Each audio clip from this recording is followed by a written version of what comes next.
Students, last lecture में हमने discuss किए थे फैक्टर्स, ठीक है, अल्काइल ग्रुप या सबस्ट्रेट, लिविंग ग्रुप और सॉल्वेंट।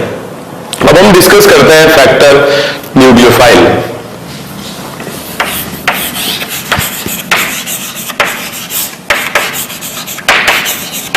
न्यूक्लियोफाइल को ऐसे हम रिप्रेजेंट करते हैं Nu माइनस, ठीक है। इसका मतलब है कि it is electron pair donating particle, ठीक है। एक एग्जांपल मैं आपको बताता हूं। जैसे मान लीजिए कि ये एक रिएक्शन है, इसमें क्या हो रहा है, ऑक्सीजन अपने इलेक्ट्रॉन पेयर डोनेट कर रहा है और Cl माइनस यहां से चला जा रहा है। तो यहां पर ये इलेक्ट्रॉन पेयर डोनेट करके सिग्मा बॉन्ड जनरेट कर रहा है, और सिग्मा बॉन्ड जनरेट कर रहा है, तो यहां ये क्या है, न्यूक्लियोफाइल। लेकिन एक दूसरी रिएक्शन से हम इसको कंपेयर करते हैं।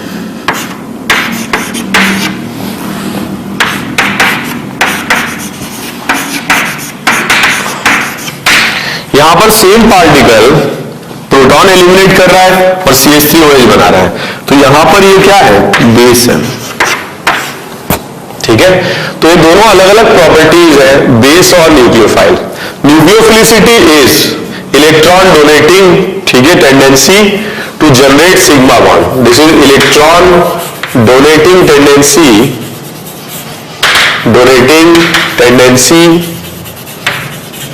To generate coordinate bond.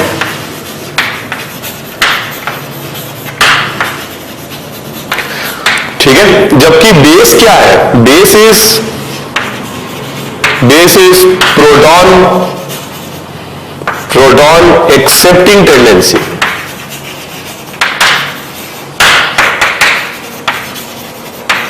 Base is proton accepting tendency, ठीक है। तो बेस की जो रिएक्शन है ये रिवर्सिबल होती है, और न्यूक्लियोफाइल की जो रिएक्शन है ये इरिवर्सिबल होती है। जो प्रोसेस इरिवर्सिबल होती है वो रेट कंट्रोल होती है, क्योंकि बैकवर्ड तो जाएगी नहीं, तो जो फास्ट है वो हो जाएगा, तो ये रेट कंट्रोल होती है। और जो प्रोसेस रिवर्सिबल होती है वो प्रोसेस क्या होती है, स्टेबिलिटी कंट्रोल होती है। कोई चीज अगर जल्दी हो भी गई तो वो बैकवर्ड जाएगी और ज्यादा स्टेबल की तरफ चली जाएगी, स्टेबिलिटी कंट्रोल। तो all reversible processes are stability controlled and all irreversible processes are rate controlled. और ऐसी प्रोसेस जो रेट कंट्रोल होती है इनको KCP कहा जाता है, काइनेटिकली कंट्रोल्ड प्रोसेस। और ऐसी प्रोसेस जो स्टेबिलिटी कंट्रोल होती है इनको कहा जाता है thermodynamically controlled.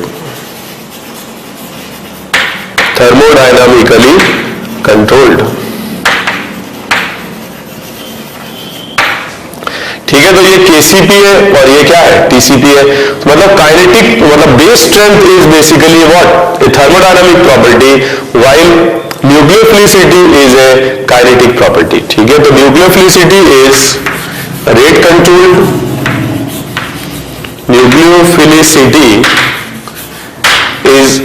Controlled, kinetic property है, and base is what, it is a thermodynamic property because it is stability govern, Kb से या pKb से, इक्विलिब्रियम कांस्टेंट Kb से, ठीक है, गवर्न होता है, और इसलिए थर्मोडायनामिक प्रॉपर्टी है base, while nucleophilicity is a kinetic property. अब हम डिस्कस करते हैं न्यूक्लियोफाइल की स्ट्रेंथ के बारे में, ठीक है। Strength of nucleophile,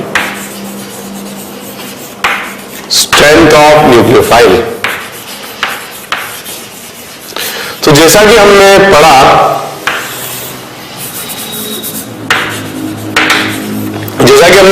nucleophiles are electron pair donating particles and sometimes these particles are negatively charged like OH minus, SH minus, PHO minus, RO minus, RC double bond में O minus, NH2 minus etcetera, ठीक है। तो कभी कभी negatively charge होते हैं और कभी कभी न्यूट्रल भी होते हैं। Water molecule nucleophile, PHOH nucleophile, ROH nucleophile, RC double bond OH, so all these are neutral molecules. तो जब अलग अलग न्यूक्लियोफाइल्स रहते हैं और उनसे रिएक्शन कराई जाती है तो इट बिकम्स इंपॉर्टेंट कि कौन सा न्यूक्लियोफाइल फास्टर रिएक्शन शो करेगा और कौन सा स्लो रिएक्शन शो करेगा, ठीक है। और इसी प्रॉपर्टी को हम कहते हैं nucleophilicity. And what is nucleophilicity? The tendency, ठीक है, न्यूक्लियोफिलिसिटी, या हम इसको बोल सकते हैं strength of nucleophile. So it represents the tendency of a particle to donate electron pair to generate sigma bond, ठीक है। So nucleophilicity या strength of nucleophile is the tendency of a particle to donate electron pair to generate sigma bond, ठीक है। तो इसमें कई सारे norms हैं, रूल्स हैं, ये हम लोग एक एक करके देखते जाते हैं। मान लीजिए कि कहीं पर न्यूक्लियोफाइल हो OH माइनस और सेम टाइप की रिएक्शन में न्यूक्लियोफाइल वाटर हो, तो किसमें रेट ऑफ रिएक्शन ज्यादा रहेगा? ऑब्वियसली नेगेटिव चार्ज की इलेक्ट्रॉन डोनेटिंग पावर ज्यादा होगी और इसलिए रेट ऑफ रिएक्शन ज्यादा होगा, ठीक है। तो ऐसा हम बोल सकते हैं कि conjugate bases are stronger nucleophiles compared to acids. तो ये एसिड है और ये इसका कॉन्जुगेट बेस है। कॉन्जुगेट बेस हमेशा एसिड से स्ट्रॉन्गर न्यूक्लियोफाइल रहेगा, ठीक है। जैसे RO माइनस और ROH, तो RO माइनस स्ट्रॉन्गर न्यूक्लियोफाइल रहेगा। RC double bond O minus और RC double bond OH stronger nucleophile. PHO minus and PHO minus, ठीक है। H2O एंड H3O प्लस, तो अब ये एसिड है और ये इसका कॉन्जुगेट बेस है H2O, ठीक है। तो इसी तरीके से हम कंपेयर कर सकते हैं और भी पार्टिकल्स को, ठीक है। RNH2 negative, sorry RNH negative and RNH2 stronger रहेगा, ठीक है। NH2 minus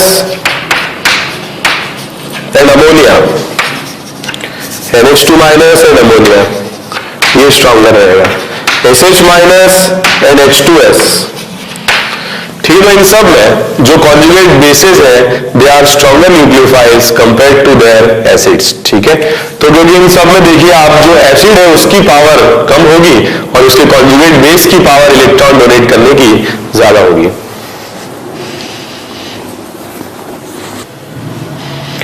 okay, next norm is और रूल इज, जैसे हम पीरियोडिक टेबल में लेफ्ट टू राइट जाते हैं तो एटम्स की इलेक्ट्रोनेगेटिविटी बढ़ती है और इलेक्ट्रॉन डोनेटिंग पावर कम हो जाती है। एक बड़ा अच्छा एग्जांपल है CH3 minus, NH2 minus, OH minus और F माइनस। अगर इनमें हमको कंपेयर करना है न्यूक्लियोफिलिसिटी, तो इस डायरेक्शन में जाने पर इलेक्ट्रोनेगेटिविटी कम होगी और इलेक्ट्रॉन डोनेटिंग पावर भी कम हो जाएगी और ऐसे में न्यूक्लियोफिलिसिटी भी कम हो जाएगी, ठीक है। तो सबसे स्ट्रॉन्ग न्यूक्लियोफाइल रहेगा CH3, फिर NH2, फिर OH माइनस, फिर F माइनस। तो हम ये बोल सकते हैं कि लेफ्ट टू राइट जाने पर न्यूक्लियोफिलिसिटी या न्यूक्लियोफिलिक स्ट्रेंथ कम हो जाती है। जैसे SH माइनस हुआ और Cl माइनस हुआ, तो इसमें भी क्लोरीन की इलेक्ट्रोनेगेटिविटी ज्यादा है और न्यूक्लियोफिलिसिटी, ठीक है, S की ज्यादा होगी, ठीक है।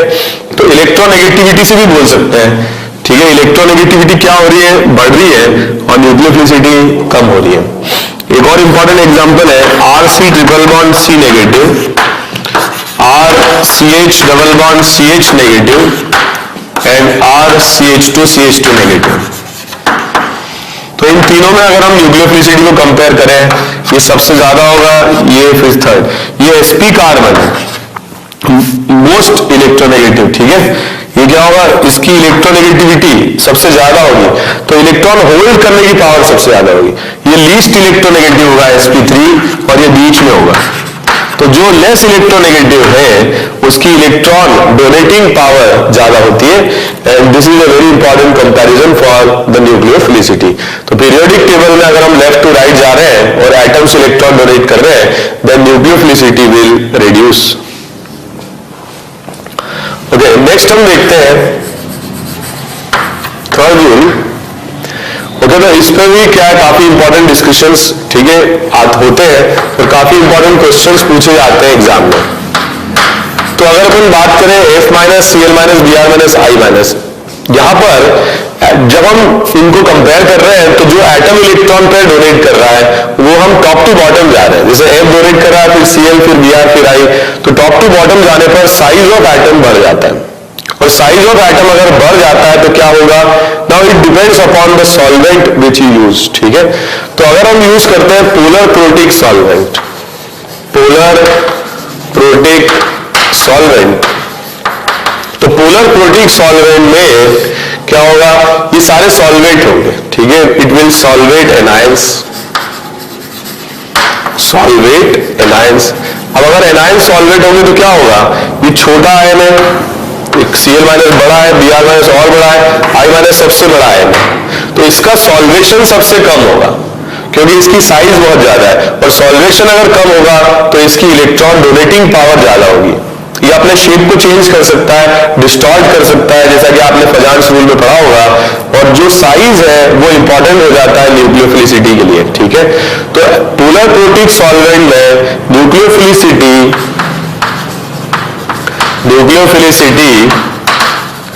is directly proportional to size of atom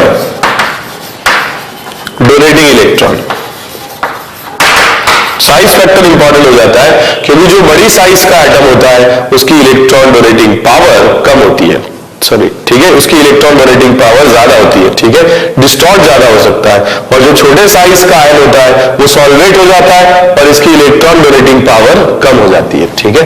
तो इनमें अगर अपन कंपेयर करें F minus, Cl minus, Br minus और I माइनस, और आपसे दिया गया भाई polar protic solvent water, compare nucleophilicity, तो सबसे अच्छा न्यूक्लियोफाइल होगा I माइनस, फिर Br माइनस, फिर Cl माइनस, फिर F माइनस, ठीक है।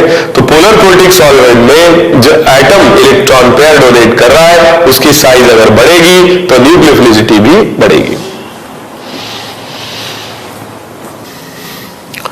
ओके, जैसे ये क्वेश्चन दिया जाए RO माइनस RS माइनस, ठीक है, अगर आपसे पूछा जाए इन CH3OH, ये भी पोलर प्रोटिक सॉल्वेंट है, OH माइनस और CH3 SH minus in water, इस तरह कोई क्वेश्चन पूछा जाए PHO minus and PHSH minus, S minus, ठीक है, इन वाटर, तो इनमें हम कंपेयर करेंगे न्यूक्लियोफिलिसिटी, ठीक है, on the basis of size पर डिपेंड करेगी, ठीक है, साइज बढ़ेगी तो न्यूक्लियोफिलिसिटी बढ़ेगी क्योंकि सॉल्वेशन कम होगा, बड़े साइज के एटम का सॉल्वेशन कम होगा। लेकिन अगर क्वेश्चन पूछा जाए पोलर अप्रोटिक सॉल्वेंट, कौन कौन से हो सकते हैं ये हम डिस्कस कर चुके हैं, DMSO, DMA, ठीक है, और HMPA, DMF, ये सारे हो सकते हैं। अब आपसे क्वेश्चन पूछा जाए कि F minus, Cl minus, Br minus और I माइनस में, ठीक है, किसकी न्यूक्लियोफिलिसिटी ज्यादा होगी, तो अगर पोलर एप्रोटिक सॉल्वेंट है तो it will not solvate anions, free रहते हैं, और फ्री रहते हैं तो न्यूक्लियोफिलिसिटी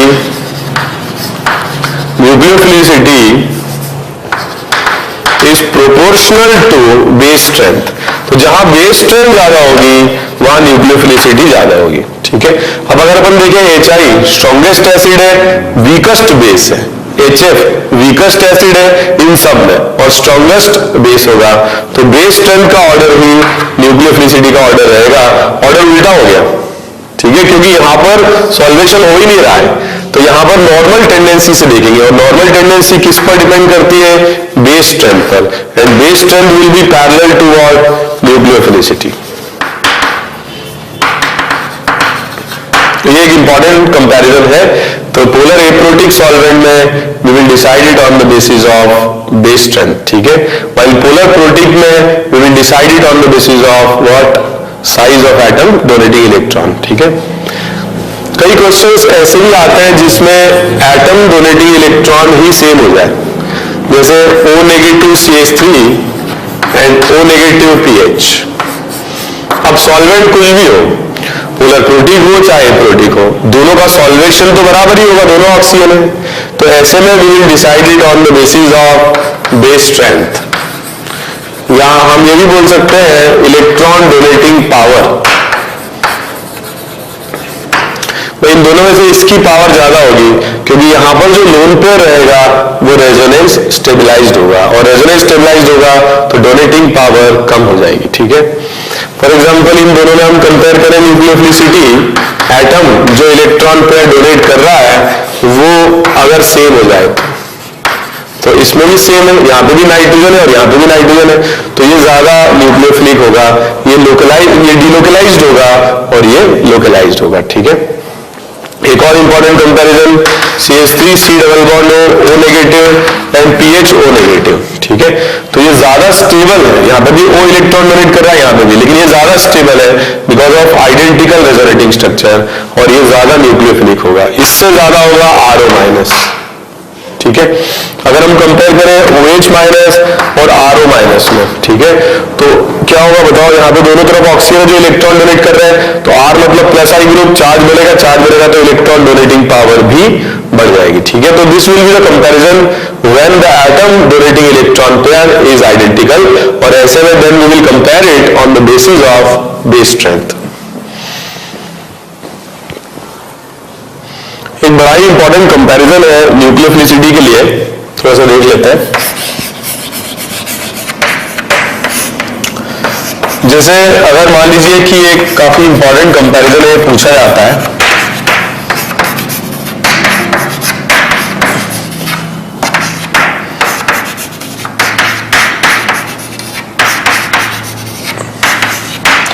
तो हमारे पास ये 4 न्यूक्लियोफाइल है, और इन चारों न्यूक्लियोफाइल में इस डायरेक्शन पर जाने पर बेस स्ट्रेंथ बढ़ेगी। Reason is plus I effect बढ़ रहा है और ऑक्सीजन पर इलेक्ट्रॉन डेंसिटी बढ़ रही है, तो बेस स्ट्रेंथ बढ़ेगी। बट अगर हम इस डायरेक्शन में जाते हैं तो न्यूक्लियोफिलिसिटी कम हो जाती है, न्यूक्लियोफिलिसिटी कम हो जाती है।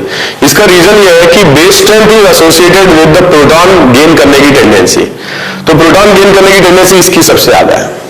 But nucleophilicity is the bond forming tendency, sigma bond बनाने की टेंडेंसी है।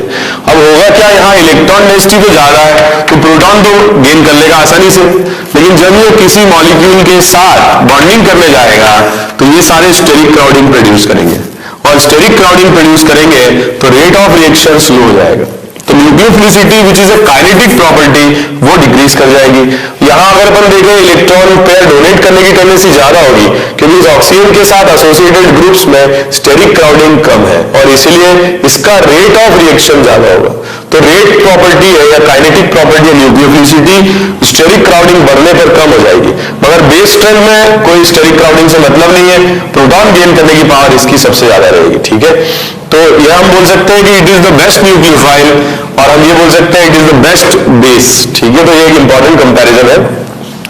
ऐसा ही कंपैरिजन अमीन्स के केस में भी कई बार पूछा जाता है, थोड़ा सा देख लीजिए।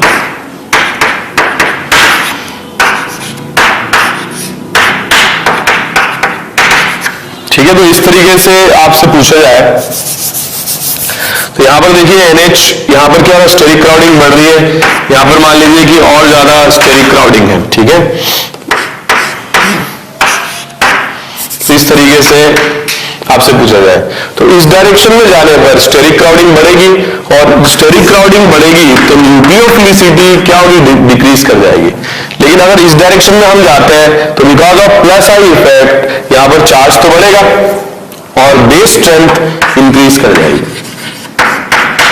ठीक है, तो nucleophilicity will reduce but base strength will increase. So sometimes nucleophilicity and base strength are parallel and sometimes they are opposite in order. तो nucleophilicity जो कि रेट कंट्रोल्ड है और बेस स्ट्रेंथ जो कि थर्मोडायनामिक्स से कंट्रोल्ड है, ठीक है। यहाँ base strength is basically reversible process and nucleophilicity is basically irreversible process.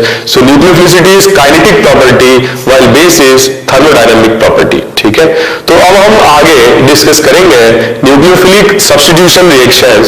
ये सारे फैक्टर्स हमने पढ़ लिए हैं, न्यूक्लियोफिलिसिटी, सॉल्वेंट, सबस्ट्रेट और लिविंग ग्रुप। अब हम स्टार्ट करेंगे nucleophilic substitution.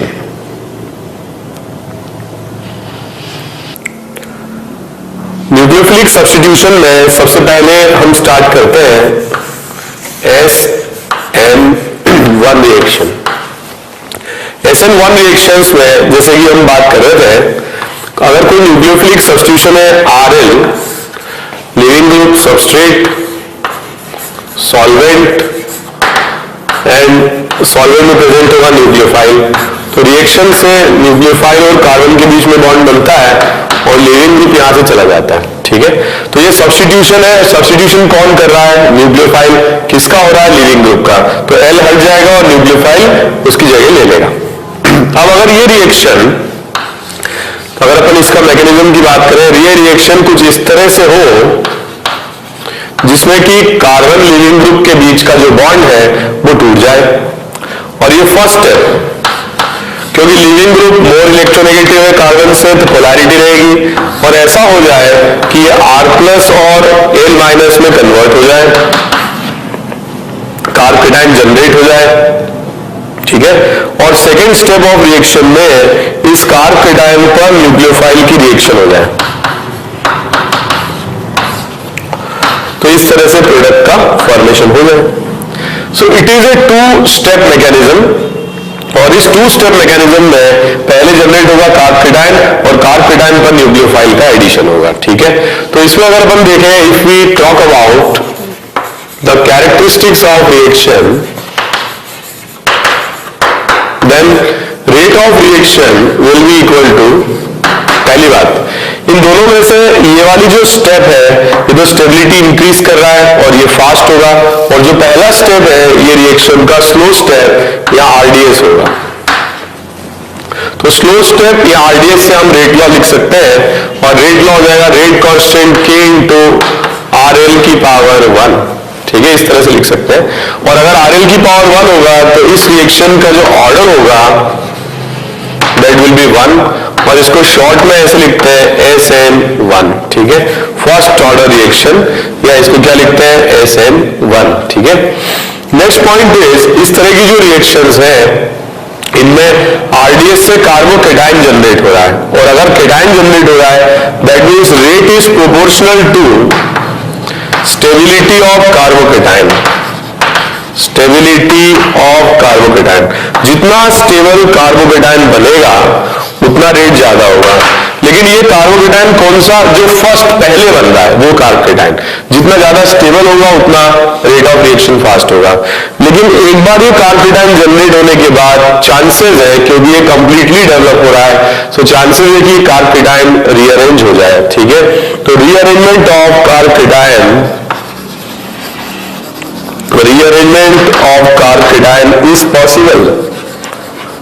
Rearrangement of carbocation is possible. तो जहां जहां पर पॉसिबिलिटीज रहेंगी वहां कार्बोकेटाइन क्या हो सकता है? रीअरेंज हो सकता है।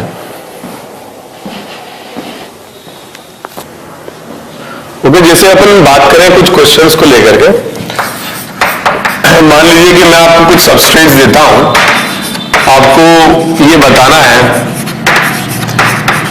कि रेट ऑफ रिएक्शन SN1 का किस ऑर्डर में होगा इन मॉलिक्यूल्स के लिए। You have to compare the rate of SN1 reaction for these molecules. ठीक है, ये करें क्वेश्चन।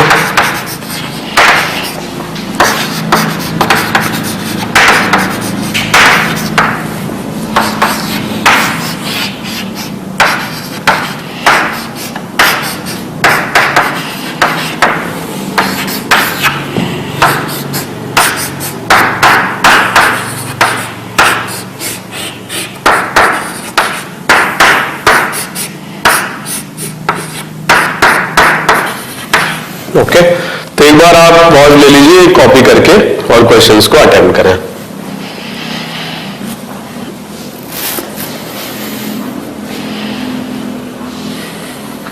हम स्टार्ट करते हैं। इसमें टर्शरी कार्ब-केटायन बनेगा, इसमें 2 डिग्री, इसमें 1 डिग्री, और इसमें नंबर ऑफ अल्फा एच और कम हो जाएंगे। So this will be the order of rate of reaction.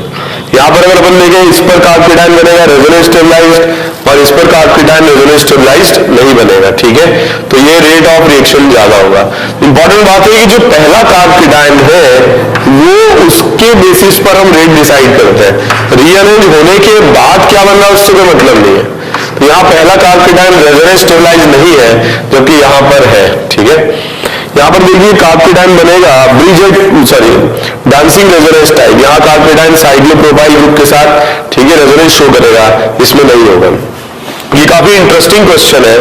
यहां से अगर प्लस आ जाएगा Br माइनस जाने के बाद तो एंटी एरोमेटिक बनेगा, ये नॉन एरोमेटिक बनेगा, और ये बनेगा एरोमेटिक, ठीक है। तो ये बन जाएगा एरोमेटिक कंपाउंड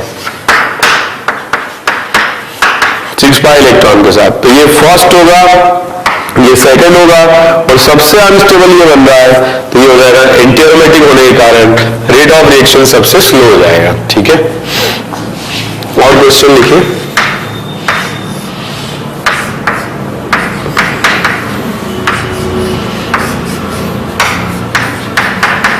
तो इनमें आपको रेट कंपेयर करना है।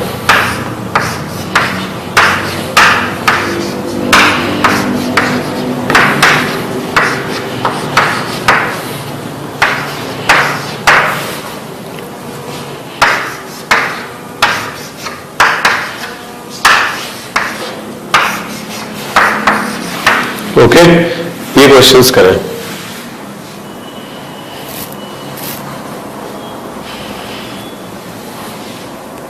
तो इसमें अगर अपन देखें रेट ऑफ रिएक्शन, इन दोनों में इसमें ज्यादा होगा, क्योंकि यहां कार्बोकेटायन ज्यादा स्टेबल बनेगा और यहां कार्बोकेटायन उतना स्टेबल नहीं बनेगा, ठीक है। क्योंकि यहां एंगल स्ट्रेन ज्यादा होगा, यहां एंगल स्ट्रेन कम होगा, तो रेट ऑफ रिएक्शन इस पर ज्यादा रहेगा। नेक्स्ट अपन देखें, इन दोनों में पहले वाले पर जो कार्बोकेटायन बनेगा उसमें O का बैक बॉन्डिंग लगेगा, और दूसरे में जो बनेगा इसमें N का बैक बॉन्डिंग बनेगा। ये ज्यादा स्टेबल रहेगा, तो रेट इसका ज्यादा रहेगा, ठीक है। इसमें अगर अपन देखें, फर्स्ट वाले में कार्बोकेटायन स्टेबलाइज होगा बैक बॉन्डिंग से, जबकि सेकंड में ऐसा कोई स्टेबलाइजेशन नहीं मिलेगा, तो इसलिए इसका रेट ऑफ रिएक्शन फास्ट होगा। तो इस तरह की रिएक्शन 2 स्टेप में होती है, और 2 स्टेप में होने के कारण यहां पर देखिए जो न्यूक्लियोफाइल की एंट्री है वो स्लो स्टेप में नहीं हो रही है, वो हो रही है फास्ट स्टेप में, ठीक है। तो न्यूक्लियोफाइल का कॉन्सेंट्रेशन बढ़ाने घटाने से रेट पर कोई फर्क नहीं पड़ेगा, या न्यूक्लियोफाइल की स्ट्रेंथ बढ़ाने घटाने से कोई फर्क नहीं पड़ेगा, ठीक है। So rate of reaction is 6 point. Rate of reaction is independent on strength and concentration of nucleophile. Nucleophile का कॉन्सेंट्रेशन या न्यूक्लियोफाइल की स्ट्रेंथ से रेट पर कोई फर्क नहीं पड़ेगा। इनफैक्ट इस तरह की रिएक्शंस में न्यूक्लियोफाइल वीक ही होना चाहिए, क्योंकि अगर ये स्ट्रांग है तो डायरेक्टली कार्बन पर अटैक कर सकता है, वीक है तो एंट्री करेगा कहां पर, slow step of fast step of reaction में, ठीक है। तो केटायन पहले बन जाए, फिर न्यूक्लियोफाइल जाके बॉन्डिंग कर ले, इसके लिए क्या रिक्वायर्ड है, न्यूक्लियोफाइल वेट करे किसका, कार्ब-केटायन के बनने का, और वेट कब करेगा, जब न्यूक्लियोफाइल खुद वीक होगा, ठीक है। तो हम ये भी बोल सकते हैं कि weak nucleophiles are preferred. Anyway मैं आपको थोड़ा डिटेल में ये चीज समझाऊंगा। Next point is leaving group. Leaving group क्या होना चाहिए, लिविंग ग्रुप L- के फॉर्म में जा रहा है, तो जितना अच्छा लिविंग ग्रुप होगा, जितना स्ट्रॉन्ग बेस होगा उतना वीक लिविंग ग्रुप होगा, जितना वीक बेस होगा उतना अच्छा लिविंग ग्रुप होगा। या हम ये बोल सकते हैं कि rate is proportional to leaving group ability, या ये भी बोल सकते हैं कि rate is inversely proportional to base strength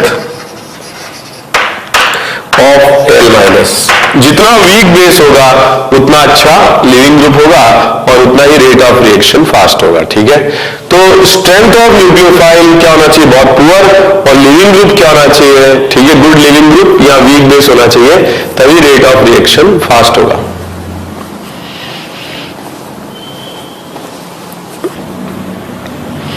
जैसे कि अगर मैं कुछ क्वेश्चंस में अलग अलग लिविंग ग्रुप लेता हूं, ठीक है, क्वेश्चन है आपको रेट कंपेयर करना है।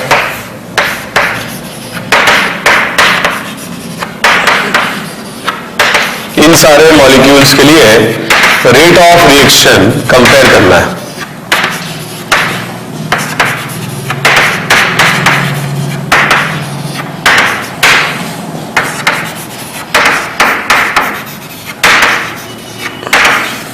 ठीक है, तो इनमें सबसे अच्छा लिविंग ग्रुप है I minus, fastest rate of reaction, फिर Br माइनस, फिर Cl माइनस और फिर F माइनस।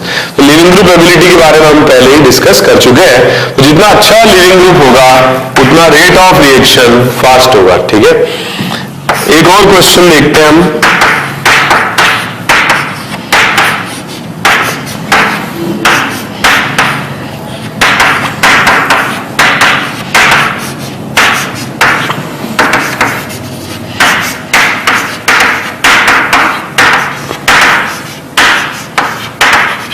ओके, तो हमारे पास ये तीन मॉलिक्यूल्स हैं, आपको बताना है कि रेट ऑफ रिएक्शन का क्या ऑर्डर रहेगा। देखिए इन सब में ये लिविंग ग्रुप की तरह जाएगा, तो ये सबसे स्टेबल होगा O नेगेटिव, क्योंकि ये -M लगा रहा होगा, ये -H लगा रहा होगा, ये कोई इफेक्ट नहीं लगा रहा होगा। तो इसका रेट ऑफ रिएक्शन ये बेस्ट लिविंग ग्रुप है फर्स्ट, ये सेकेंड और ये पुअरेस्ट लिविंग ग्रुप होगा इन तीनों में। ठीक है, तो रेट ऑफ रिएक्शन इस तरह से डिफाइन कर पाएंगे।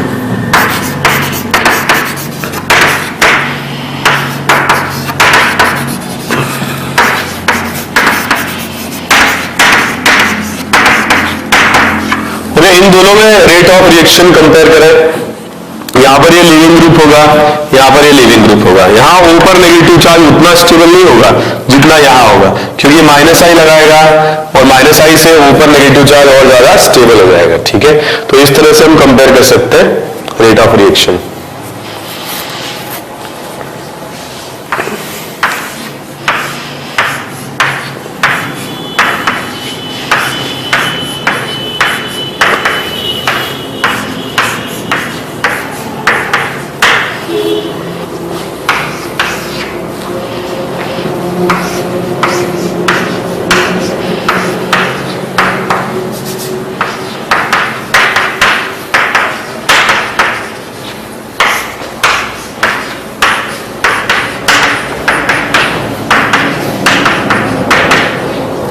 ओके, इनमें रेट ऑफ रिएक्शन को कंपेयर करें।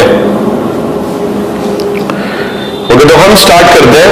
यहां पर ये I बेस्ट लिविंग ग्रुप है फर्स्ट, फिर Br और फिर लास्ट है Cl। इन दोनों में हम कंपेयर करें, यहां पर CH3 ग्रुप है, यहाँ CH3 ग्रुप है, -I लगाएगा तो ऊपर नेगेटिव चार्ज स्टेबल होगा और इसलिए रेट ऑफ रिएक्शन इसका फास्ट होगा। तो rate of SN1 reaction is directly proportional to the leaving group ability, it is also proportional to the stability of carbocation. लेकिन जब मैं लिविंग ग्रुप चेंज कर रहा हूं तो सबस्ट्रेट सेम रख रहा हूं, और जब मैं सबस्ट्रेट चेंज कर रहा था तो मैं लिविंग ग्रुप सेम रख रहा था। दोनों को एक साथ वेरी नहीं कर सकते। ठीक है, तो लिविंग ग्रुप अगर अलग है तो कैसे डिसाइड करना है, और सबस्ट्रेट अगर अलग है तो कैसे रेट कंपेयर करना है, ये हमने डिस्कस किया अभी।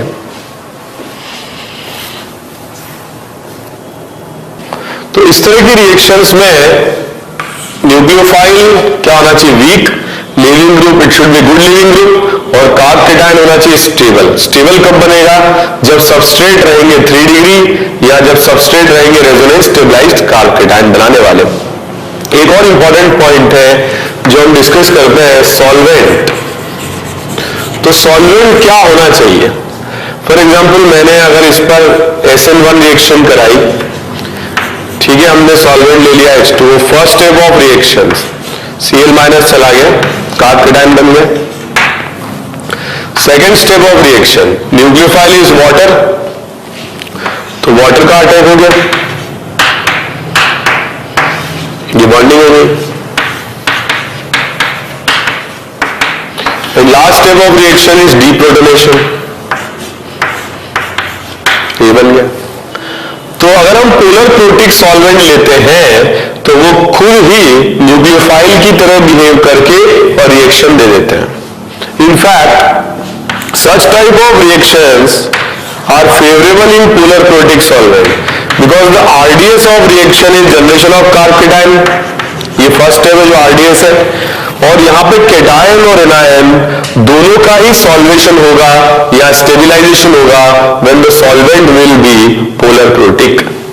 तो polar protic solvents are favoured, polar protic solvents are favoured. Why? Because such type of reactions lead to formation of cation and anion, and these are solvated or stabilized in polar protic solvent. So polar protic solvents are favored first thing, and second thing, यही polar protic solvent behave as nucleophile and form product. तो यही polar protic solvent nucleophile की तरह behave करके और products बना लेते हैं, जैसा कि हम इसमें देख रहे हैं। पहली बात, it is a good leaving group. दूसरी बात, इट इज अ स्टेबल कार्बकेटाइन। तीसरी बात, it is a weak nucleophile. सब कुछ फेवरेबल है SN1 के लिए।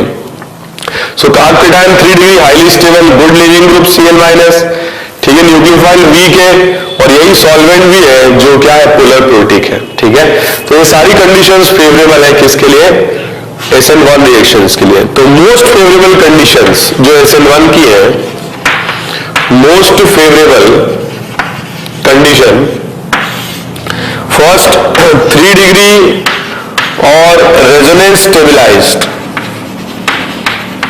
कार्बकेटाइन फॉर्मेशन। तो हाईली स्टेबल कार्बकेटाइन होना चाहिए, पहली कंडीशन। दूसरी कंडीशन, गुड लिविंग ग्रुप। तो हमारे हैलोजन में से chlorine, bromine, iodine they are good leaving group, मगर फ्लोरीन गुड लिविंग ग्रुप नहीं है, तो क्लोरीन, ब्रोमीन, आयोडीन वाले कंपाउंड्स SN1 शो कर सकते हैं। And third point is polar protic solvent, polar protic solvent, and this polar protic solvent should also behave, ठीक है, like न्यूक्लियोफाइल। तो ये न्यूक्लियोफाइल की तरह बिहेव करने लग जाते हैं, ठीक है, और यही प्रोडक्ट भी बना लेते हैं। और इस तरह की रिएक्शंस को इसीलिए सॉल्वोलिसिस भी कहा जाता है। सॉल्वोलिसिस मतलब solvent molecules behaving as nucleophile. तो SN1 रिएक्शन में पोलर प्रोटिक सॉल्वेंट काम में लेते हैं और वही न्यूक्लियोफाइल की तरह बिहेव करके और प्रोडक्ट्स भी बना लेते हैं।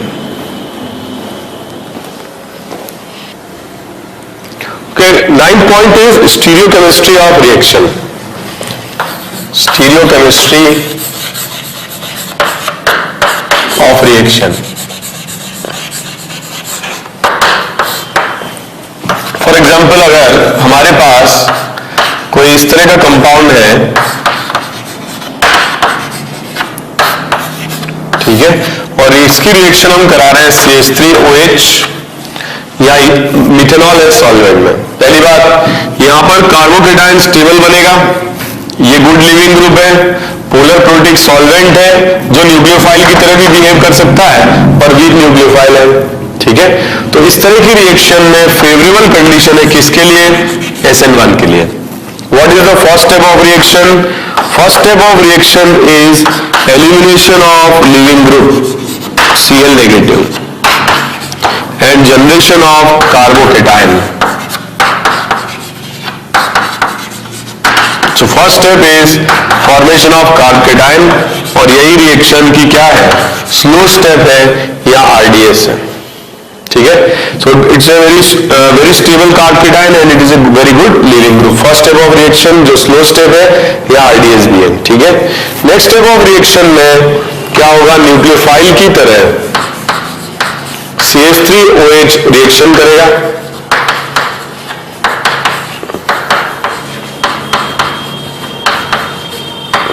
और O के और C के बीच में सिग्मा बॉन्ड बन जाएगा, ठीक है, और इस फॉर्म में चला जाएगा।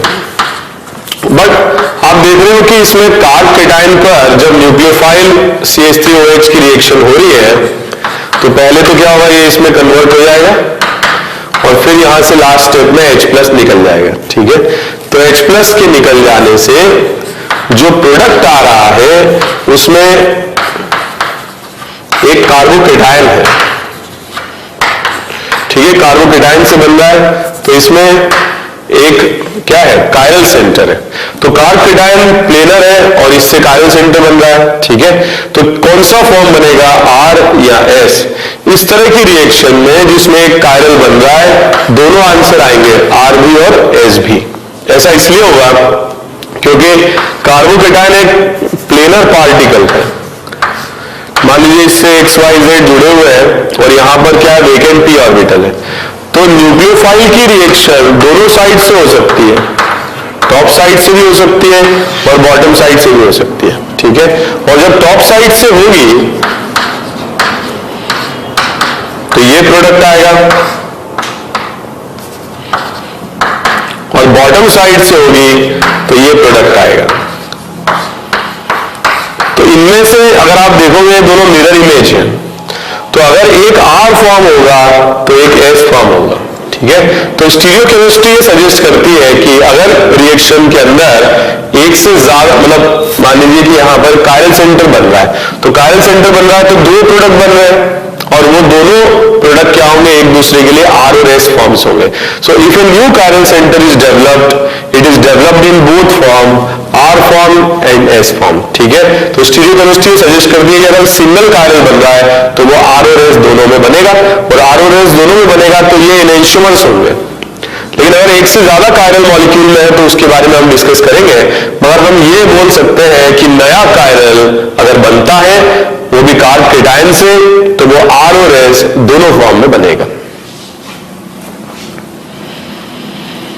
मैं ये बोल रहा था आपसे कि स्टीरियोकेमिस्ट्री में एक अगर कायरल है तो दोनों फॉर्म में बनेगा, लेकिन कई बार ऐसे क्वेश्चन भी आ जाते हैं जिनमें कार्बोकेटायन जो इनिशियल बनते हैं वो रीअरेंज कर जाते हैं। फॉर एग्जांपल इसकी रिएक्शन अगर अपन कराते हैं लेट्स से वाटर के साथ में, good leaving group tertiary carbocation बनेगा, वीक न्यूक्लियोफाइल है which is also polar protic solvent, so it is the best condition, most suitable condition for SN1।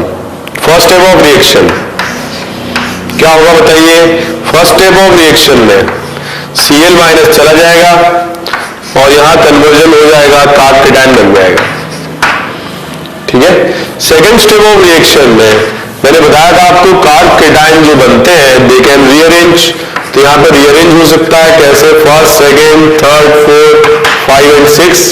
तो 5 मेंबर जो रिंग है ये 6 मेंबर में कन्वर्ट हो जाएगा, 1 से ज्वाइन होगा 3, 4, 5, 6, 2 पर आ जाएगा प्लस चार्ज, 1 पर 2 मिथाइल ग्रुप आएगी। ठीक है, तो ये हम डिस्कस कर चुके हैं कैसे हम रीअरेंजमेंट कराते हैं। तो 1 से 3 को ज्वाइन करते हैं और 2 पर आ जाता है प्लस चार्ज। नेक्स्ट स्टेप में इसकी मिथाइल शिफ्टिंग करा देंगे। ठीक है, ये बन जाएगा। एक बार ये कार्बोकेटायन रीअरेंज हो गया, अब हम इस पर रिएक्शन कराएंगे। तो यहां पर कायरल सेंटर बन रहा है एक, और यहां पर भी क्योंकि कार्बोकेटायन है और इस पर वाटर की रिएक्शन होगी। ठीक है, तो इस फॉर्म में चला जाएगा। तो यहां पर क्या होगा, जो ये नया कायरल सेंटर बनेगा कार्बोकेटायन से, ये भी दोनों फॉर्म में बनेगा। पहले इसकी बॉन्डिंग हो जाएगी, फिर नेक्स्ट स्टेप में यहां से डीप्रोटोनेशन होकर के ये अल्कोहल में कन्वर्ट हो जाएगा। ठीक है, तो यहां पे 2 कायरल बन रहे हैं और ये दोनों ही कायरल दोनों फॉर्म्स में बनेंगे, RS फॉर्म में, क्योंकि ये नए कायरल्स हैं दोनों। पहले से अगर कोई कायरल प्रेजेंट है तो बात अलग है, वो फिक्स भी हो सकता है, लेकिन ये दोनों नए बन रहे हैं। अगर पूछा जाए टोटल नंबर ऑफ प्रोडक्ट्स तो इसमें 2 की पावर 2 4 प्रोडक्ट्स आएंगे। ठीक है, लेकिन मैं आपको बताना चाह रहा था कि अगर मल्टीपल कायरल है तो कैसे करते हैं, और कार्बोकेटायन का रीअरेंजमेंट होता है तो किस तरीके से कराया जाता है। तो SN1 रिएक्शन इसके लिए मोस्ट फेवरेबल रिएक्शन है, और इसमें कार्बोकेटायन बन के रिंग रीअरेंजमेंट होगा, 5 से 6 में चली जाएगी, फिर वाटर का अटैक होगा इन द एंड, और क्या होगा यहाँ पर OH ग्रुप लग जाएगा, ठीक है। और इसके अलावा यहाँ से डीप्रोटोनेशन हुआ, H+ बाहर आया और Cl- बाहर आया, तो ऐसे भी हम लिख सकते हैं इसको HCl बना। इस टाइप की रिएक्शन में जैसे जैसे रिएक्शन होगी HCl का कॉन्सेंट्रेशन बढ़ता जाएगा, और अगर HCl का कॉन्सेंट्रेशन बढ़ता जाएगा मतलब pH ऑफ द सॉल्यूशन कम होता जाएगा, ठीक है। So that is again very very important. तो आज हमने डिस्कस किया SN1 रिएक्शंस के कैरेक्टरिस्टिक्स के बारे में। SN1 reactions are 2 step reactions. First step में लीविंग ग्रुप जाता है, कार्ब-केटायन बनता है, कार्ब-केटायन पर न्यूक्लियोफाइल का अटैक होता है। इस तरह की रिएक्शंस में हमने डिस्कस किया सबस्ट्रेट से अगर कार्ब-केटायन स्टेबल बनता है तो रेट ऑफ रिएक्शन बढ़ेगा, जो फर्स्ट सबस्ट्रेट है उसकी बात कर रहे हैं, ठीक है। लिविंग ग्रुप जितना वीक बेस होगा उतना अच्छा लिविंग ग्रुप होगा। न्यूक्लियोफाइल वीक होना चाहिए। Usually in such reactions polar chloride solvent is used as nucleophile, ठीक है, which can also behave as nucleophile and solvent and give the product of the reaction. अगर नया कायरल सेंटर बनता है तो दोनों फॉर्म में बनेगा, R में भी और S में भी। और कार्ब-केटायन अगर बनते हैं तो मौका मिलने पर कार्ब-केटायन लेस स्टेबल से मोर स्टेबल फॉर्म में रीअरेंज भी कर सकते हैं। तो काफी बेसिक बातचीत SN1 के बारे में अभी हमने डिस्कस कर ली, और आने वाले लेक्चर में we will solve some questions for SN1 reaction and we will start SN2 reaction. Thank you very much.